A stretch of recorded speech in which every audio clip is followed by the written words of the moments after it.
Item ಯಾವುದೇ ಇರಲಿ try ಮಾಡಿ ಆಚಿ ಚಿಕನ್ ಮಸಾಲಾ. ಮತ್ತೆ ಶಾಸಕರಾದ ಬೆನ್ನಲ್ಲೇ ರಾಜೇಗೌಡ ಅವರು ತಮ್ಮ ಹರಕೆಯನ್ನ ತೀರಿಸಿದ್ದಾರೆ. ಪುರದಮ್ಮ ದೇವಾಲಯದಲ್ಲಿ ಹರಕೆಯನ್ನ ತೀರಿಸಿದ್ದಾರೆ. ಕುಟುಂಬ ಸಮೇತ ಬಂದು ಶೃಂಗೇರಿ ಶಾಸಕರಾಗಿರುವಂತಹ ರಾಜೇಗೌಡ ಅವರು ಹರಕೆಯನ್ನ ತೀರಿಸಿರುವಂತದ್ದು ಸುಪ್ರೀಂನಲ್ಲಿ ಮರುಮತ ಎಣಿಕೆ ಫಲಿತಾಂಶಕ್ಕೆ ತಡೆ ನೀಡಿದ ಹಿನ್ನೆಲೆ ತಮ್ಮ ಹರಕೆಯನ್ನ ತೀರಿಸಿದ್ದಾರೆ.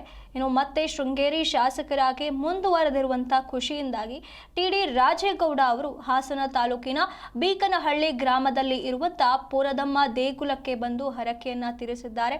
ಶಾಸಕರಾಗಿ ಮುಂದೆ ಬರಬೇಕು ಅಂತ ಹೇಳಿ ಪುರದಮ್ಮ ದೇವರಿಗೆ ಇವರು ಹರಕೆ ಕಟ್ಟಿಕೊಂಡಿದ್ರಂತೆ. ಹಾಗಾಗಿ ಈಗ ಅವರು ಮುಂದುವರಿತಾ ಇರುವ ಕಾರಣ ಹರಕೆ ತೀರಿಸೋದಕ್ಕೆ ಅಲ್ಲಿಗೆ ತೆರಳಿದ್ದಾರೆ.